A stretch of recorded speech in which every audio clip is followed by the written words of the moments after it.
I'm Rawr! angry about cats. When did we all get this dumb? Almost only counts in horseshoes, hand grenades, and nuclear warfare. I don't see any bodies, so it doesn't count. I'm angry about cats. I'm the chef. I want to hear one thing. Yes, chef. Come on, man. Use your brain. The Why I'm Angry podcast starts now.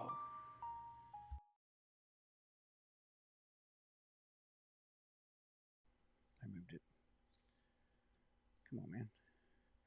In Flanders Field, the poppies blow. Between the crosses, row on row.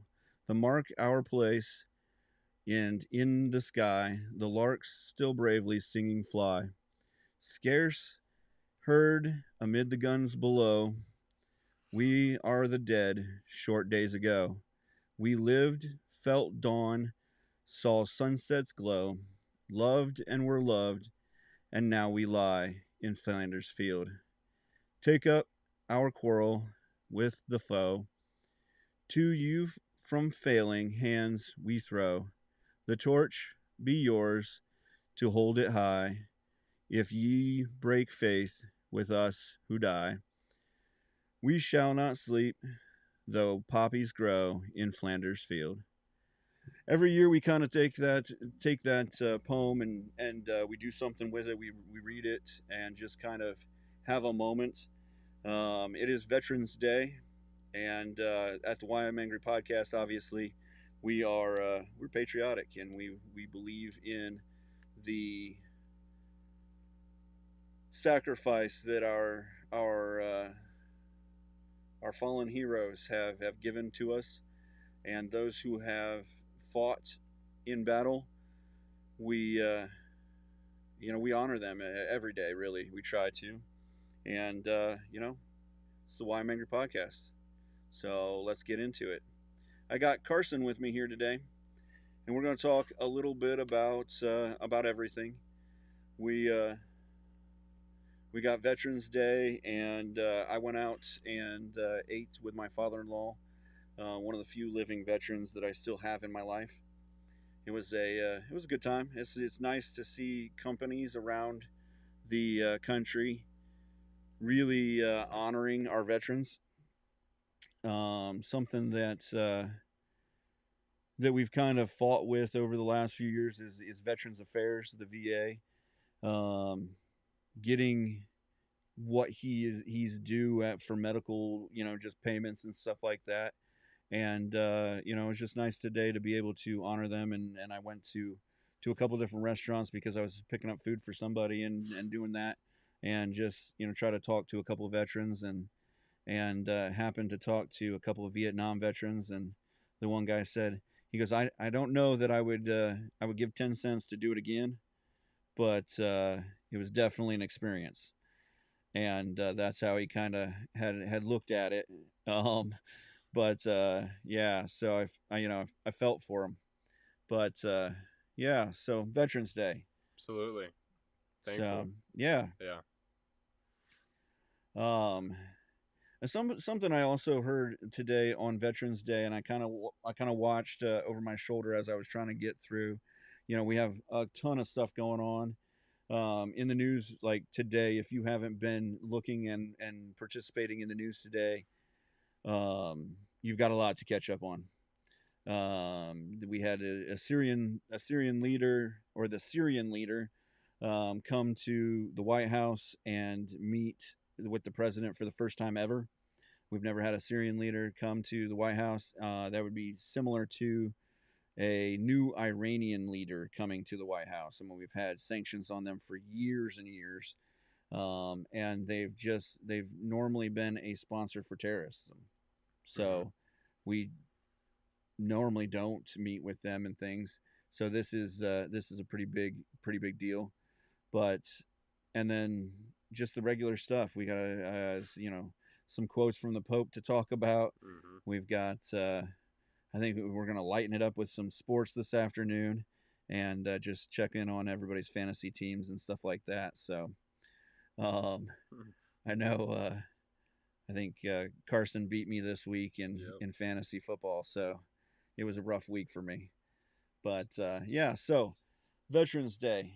give me a few thoughts on Veterans Day. Have you ever been able to go to a Veterans Day like funeral or a memorial or anything like that? Have you gotten Yeah. out to some of those things? I think one thing that I remember, oh man, I don't remember how long ago it was, but we went to Washington, D.C., me, mom, dad, Joshua, and Catherine, I think. It's when they lived in Virginia. Yeah. And we went to like the memorial there, and that was pretty neat. And we saw the exchanging of guards and stuff like Okay. that. Yeah. So That's cool. That's probably the most significant thing I could think And of. then that's what I watched. I just watched. They played the taps and the exchanging and the laying of wreaths on the tomb of the unknown soldier, and they did the Yeah. That is something, honestly, I've never gotten to do. Yeah. I've been to DC probably 4 or 5 times at least, like downtown DC, and even last year when I went, we went to the Library of Congress and stuff like that, and kind of took my mother-in-law around so that she could kind of see it, and still didn't get over to Arlington. And that's one of the places, like I said about Hawaii and Pearl Harbor, like just one of those places where I'm sure you feel the spirit of Absolutely. something happened. These people stood for something, and just that heavy spirit. Yeah. I think when I went, it was a cloudy, rainy day too, so that definitely added to the effect. Yeah. I don't know if it gets sunny on Arlington. Literally. I think it just is No, always that's what cloudy. I was gonna Like say. you're just like Yeah. it could be the sunniest thing. Like you're in the sun in DC, and then you get on the train to Arlington, and you're like, is that clouds? Yeah. Is that? That's But funny.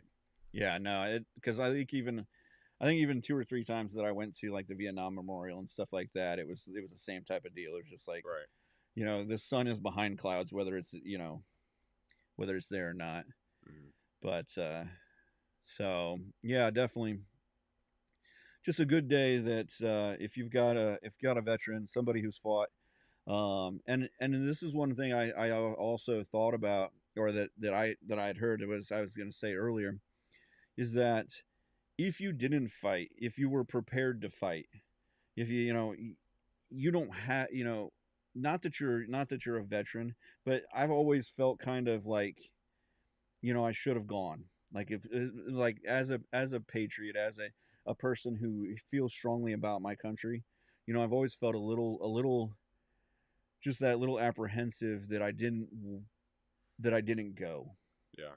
And it probably wasn't for me. I'm not a very regimented person. Maybe it would have helped me become more regimented and things. And then we've talked about ADHD and stuff like that. Yeah. And that definitely is not, regiment is definitely not in my wheelhouse. I'm trying more as I get older, and doctors are trying to prescribe me with medications and stuff like that, to follow that. But I definitely probably missed my doctor's appointment for the yearly checkup, because I didn't follow through and schedule it Right. a second time. But since my doctor decided to leave his practice and went somewhere else, Well, there you go. so Yeah. and then they're like, "Yeah, you should schedule the thing," and I'm like, "Yeah, I'll get to it." It's now Yeah. November, and I have to schedule a dentist appointment too, which right. I've never done in my whole life. So Well, I know. just get in the habit of doing it, because That's important. at 43, I'm not in the habit of doing these things, and yeah, I mean, I think there was probably 10, 12 years where I didn't go to the doctor, and didn't have really a doctor. Yeah. And Yeah. when I first had the deep vein thrombosis, they were like, "Well, who's your doctor?" And I'm like, "You." Yeah. Because they're like, "Yeah, but who do you normally go to?" I'm like, what? Like, I don't go to the doctor. I don't, I'm healthy. So obviously not, because you're in the doctor's office, can't walk, but Right. type thing. But yeah, so, but as a non-veteran, don't feel bad that you're not a veteran, but at the same time, make sure that you're there supporting the veteran, as a supporter of veterans. Yeah. You can feel good about that. And that even if you didn't, even if you weren't in a fight as a veteran, you were willing to put your life on the line. You know, I've got a friend that went to boot camp and got injured, and they sent him home. And I feel like he's always felt bad about that he didn't, that he didn't make it. And they do have they do a good job in boot camp of breaking you down, Mm-hmm. so that when you're ready to fight and things like that, there's a base. So there, you have a base of belief that you are this. You don't want to go into a foxhole with a guy that's like, dude, I don't think I should be here. Yeah. I'm not sure that I'm built for this. So Yeah. they break you down so that you have that. Okay, this is who I am. I'm here as a fighting machine Right. type thing. And so I think that at the same time as they do that, if you don't make it through, you feel like a failure. Yeah. And I think they want you to feel they want you to feel like a failure because they don't want you to fail. Right. So that you're Some incentive. Yeah. right, your back is to the wall. Maybe you'll succeed through that. Mm-hmm. And so with that being said, if you didn't fight, don't feel bad, but support a veteran. Like, Right. do your part now. Get out there and the one thing I've always wanted to do is those honor flights. Where you take a veteran to Washington D.C. to see their memorial and stuff like that. Yeah. And that's something that I've just, every time it's come up in the Dayton area, I've not had time, or it's been a bad scheduled time for it. But Yeah. but you don't even have to do that. Like when we had the food truck, if you had your fatigues on, or you were in police uniform or whatever, we gave you something. Right. If it was, we gave you your fries, or we gave you your burger, or I comped a whole meal. Yeah. We gave you something. For sure. And so I think that's whatever you're in, if you can give them something, that's the deal. So that being said, let's talk just a little bit about the Assyrian, or the Syrian. Sorry, Assyria is from Bible times. Mm-hmm. And let's talk a little bit about the Syrian president or leader, because like somebody was saying even today, that he hasn't gotten full control of the whole country yet. There are still areas of the country that it's been a year almost. Like it was October of last year, November 8th of last year, that Assad got on a plane and exiled himself to Russia. It's kind of strange that all of the exiled rulers are going to Russia and hanging out. Yeah. But it is what it is, and that also puts a firm grasp of who Russia is in your mind, because sometimes when you listen to Putin talk, and he waxes his historical on how he sees his country of power and stuff, you can say, okay, I understand. Like even when he was talking to man, who was that guy on the radio?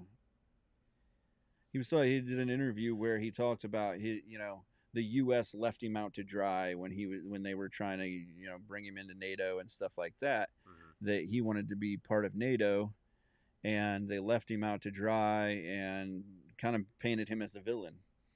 And you could say, okay, I could see how the U.S. would have done that or something like that, but it's also a point of view of the people that you keep in your circle of influence. It's like Stalin was not a great guy. Right. Yeah. So And when you take power and you never relinquish it to you're never willing to relinquish it to anybody, you're now the perpetual president for life. Yeah. That kind of sounds like you might be a dictator. Yeah. Right. So this kind of continues to and I can see, like, because you didn't grow up in the Cold War, No. and you didn't grow up with with nuclear missiles, the thought of, okay, Cuba can shoot missiles into the U.S. and Right. we could all be whatever. You lose the, not fear, but I would say you lose that that respect for, this is, like respect for fire. Yeah. If you keep fire in a bin, it's safe. It's there to warm you, keep you warm. Fire in my furnace is not going to burn me. Right. But I have a healthy respect for it. Right. It's like knives.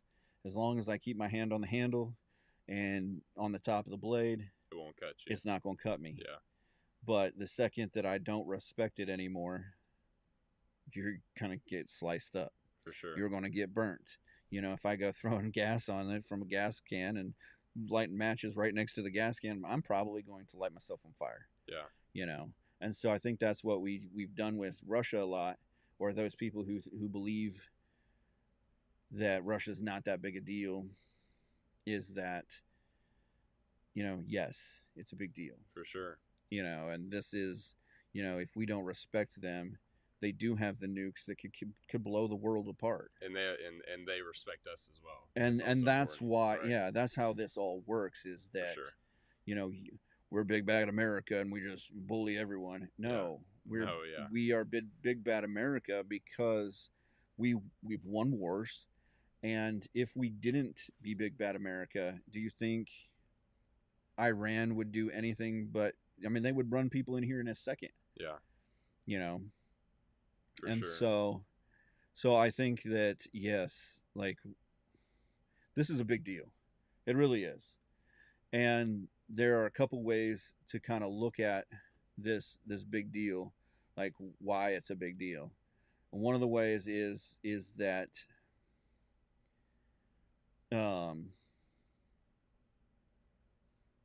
if we can get Syria to become a more democratic, a more Western thinking, I guess, country, then it's a place where we can, they were talking on the news and radio today about putting a base in Syria. Right. And strategically on our side of things, the more we keep the fight on in other countries, obviously, the better we are. And we've always talked about that. But to put a base in a country in the Middle East, is always a big thing.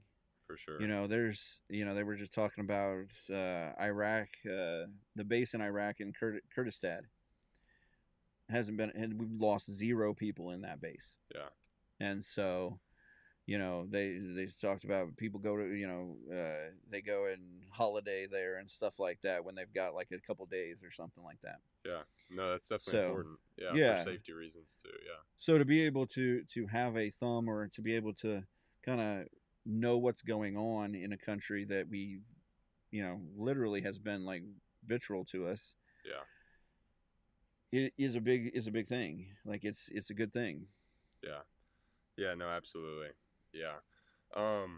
What makes me think of that too, sorry, I was thinking of a couple things there.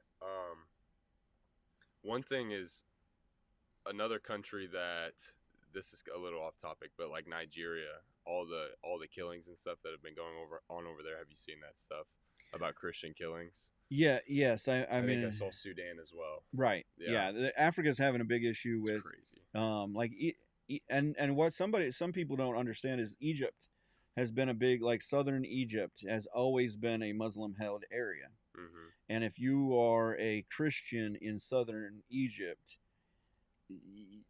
you're on your own. You're like, this is, your life is not like it's, you live underground as a Christian. No, you're in danger for sure. Because they're always going after you, and it's spread more to, like you said, Nigeria and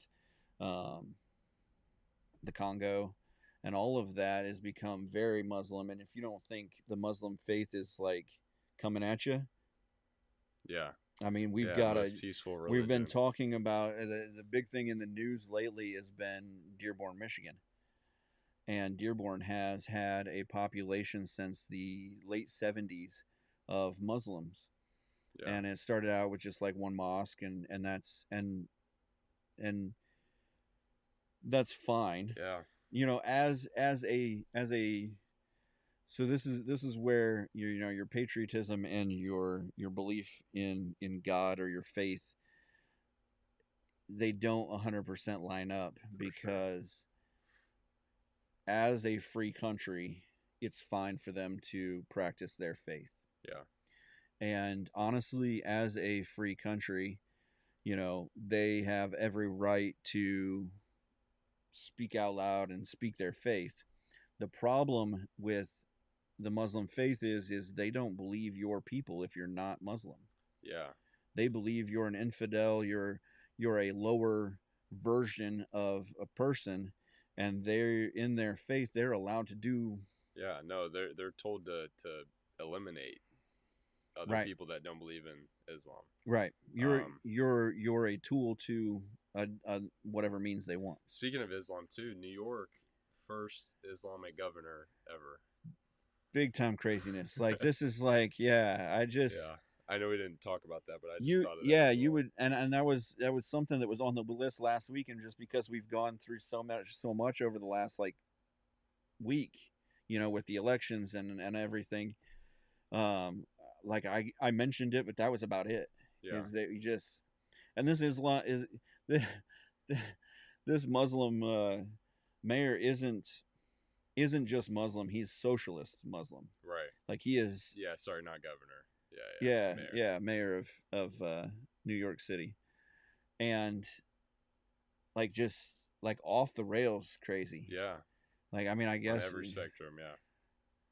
It's crazy. Yeah, just like everything he thinks is like he's gonna take all of the buildings, all of the homes away from people, and then give them back to the people as free housing. And, Yeah. and it's like, no, that's not freedom. Yeah. That's free. Right. That's not Right. freedom. Yeah. This isn't the. It's bad. I saw like 1 million people said they would leave New York if he got elected. Oh man, just would leave. And what's It's sad, crazy. what's crazy about it is this guy now has mayorship over. We were just talking about it, the New York Stock Exchange, Yeah.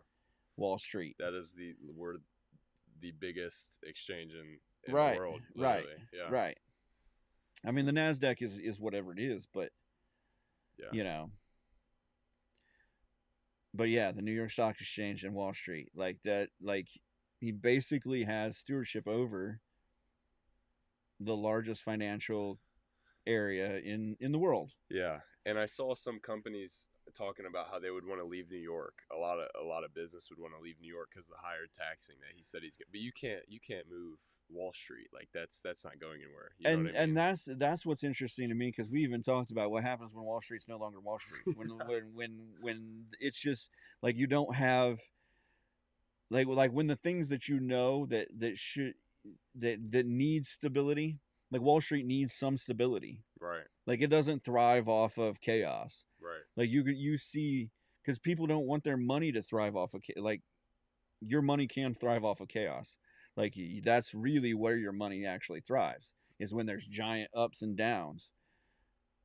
But the problem is people don't have there's no confidence, and when there's no confidence, people don't move their money. Yeah. They back their money into the safes and into the banks and stuff, and into loans and things like that, as opposed to the market and businesses.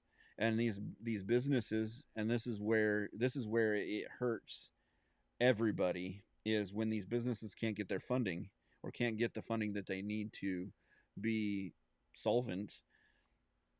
You see businesses go down. Right. And it's not, and some of these companies, like, Frisch has made bad decisions, but that's 100 and some restaurants that employ 25 to 30 people each.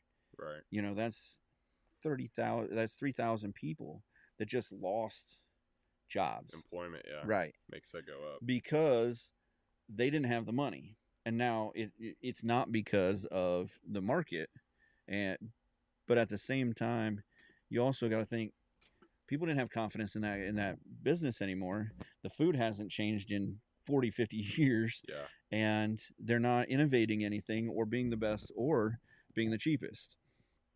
And so, because I've always said, and especially in restaurants, you can be the best or you can be the cheapest. If you're in the middle, you're just staling out your failure. Yeah. You know, you're going to fail someday. And so we're watching some of these companies that are just straight failing. They're just going down because there's no confidence. Yeah. And so that's why this, you know, that's a giant thing is, you know, if he can't instill confidence in his city, which, you know, what is it? New York isn't even 11 million people anymore. At one point, it was Tokyo and New York for the largest cities in the world. I don't think either of them are the largest city anymore. I think it's somewhere in Dubai or something like that. Probably. Or China. Probably China. But I think Tokyo might still be up there. I know they're both up there still. But at the same point, I know in like the early 90s when I was a kid that they you know, it was a fight between Tokyo and like they were like neck and neck at like 10, 11 million people. Population wise, I think Tokyo is number one. Is it still? Okay. Yeah, at 37 million. That's okay. Crazy. Because I think it was like, and I think it had grown like by the 2000s, like to 20 or so million, and New York at one point had to overtaken them. Yeah. You know, it's New York was at like 20 and they were at 19 or something like that. Yeah, so, and then Shanghai's up there, and Delhi, India. Delhi, yeah. So, why else is this important?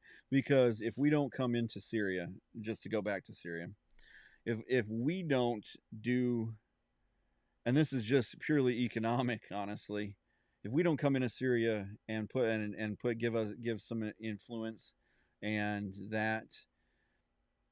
we don't start trying to help build their infrastructure back up with not our government but our companies, yeah, then China, Iran, all of those places come in and then they reinsert influence. Right.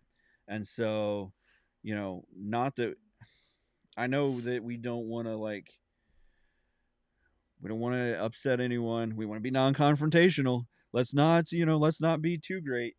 But why aren't we? Why wouldn't we as a country try to influence another country? Right. Like why wouldn't we've done we? it before. You know, it's been beneficial.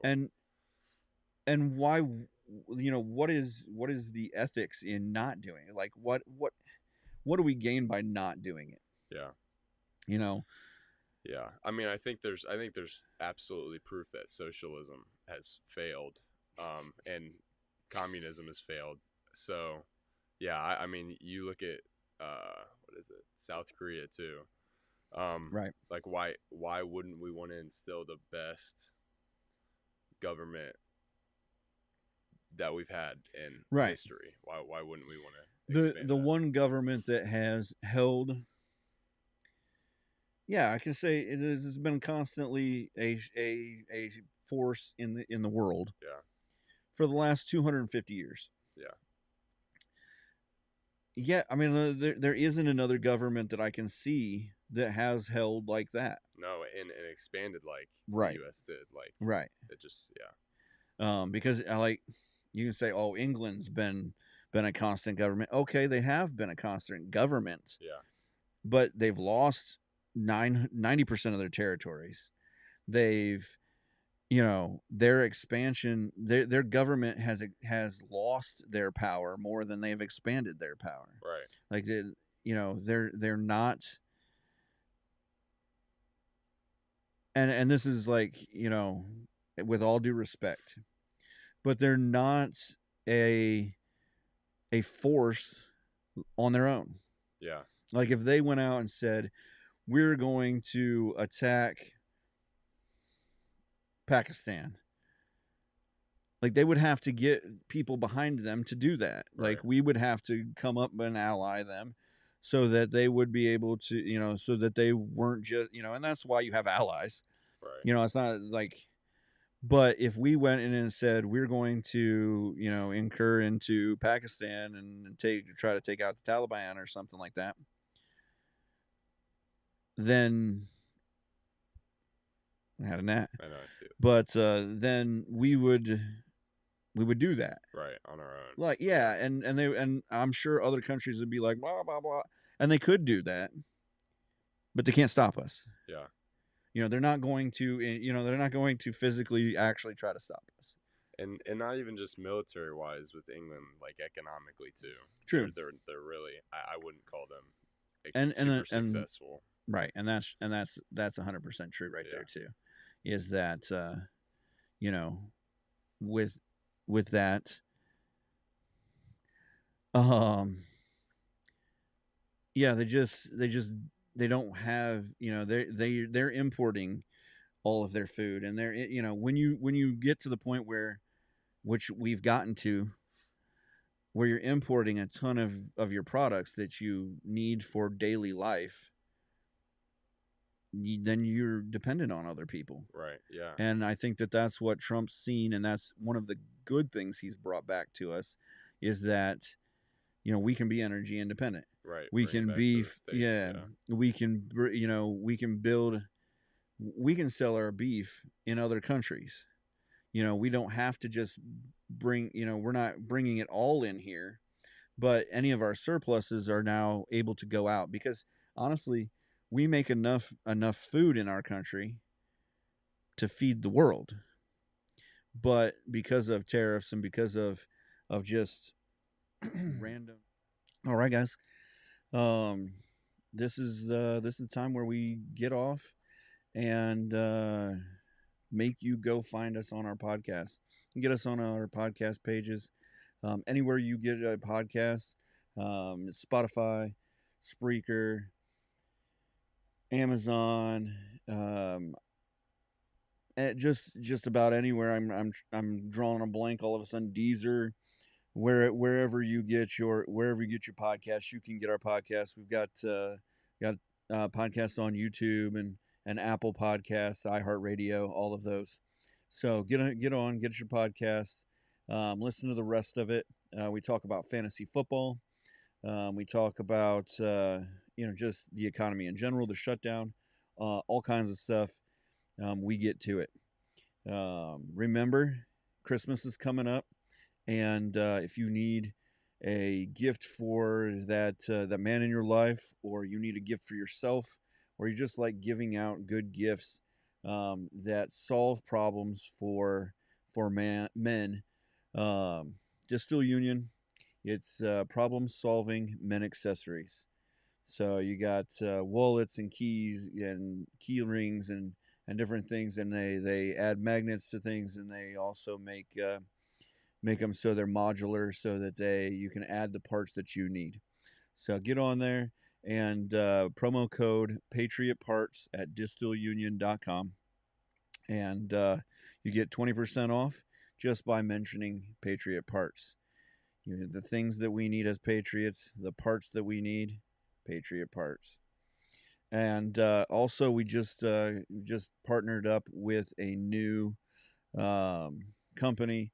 As I've been, working in the garden and things like that, I've seen the need for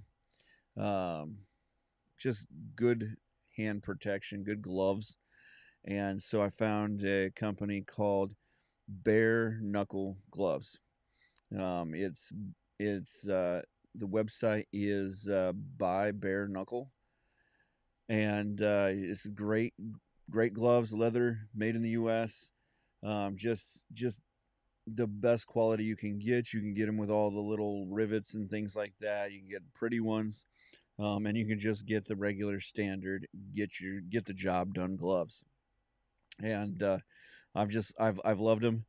as I've been tearing down the garden and pulling the weeds and getting everything ready for the winter, which just happened to get to us pretty much this week. Like yesterday, all of a sudden I wake up and there's like 3 inches of snow on the ground, and the roads were a mess and schools are canceled, and my 3-year-old says it's Christmas, and was wanting to go out and sled and things like that. So I said, I guess mowing season is over now, and we're into the winter days. So, but as if you're a working man, these gloves are it for you. So we get you 15% off with the same promo code, Patriot Parts, and you can get on there, get some of those some great gloves, and then you'll also help us out a little bit with that. They give us a sponsorship fee and things like that. So get on there, help us out, help yourself out, get some great gloves.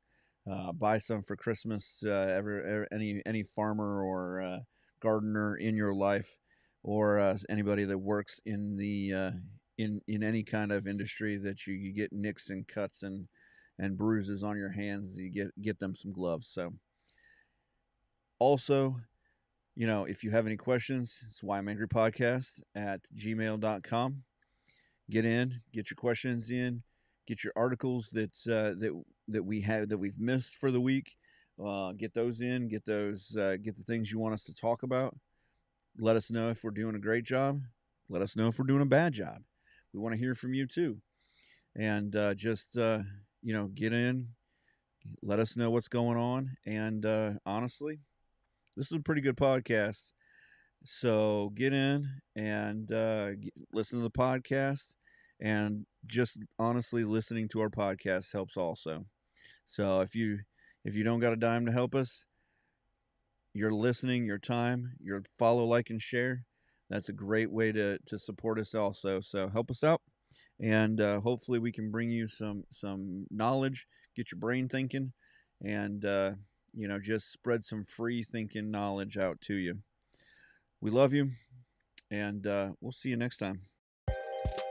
Remember to follow, like, and share the Why I'm Angry podcast across all social media platforms and anywhere you get your podcasts. The Why I'm Angry podcast ends now.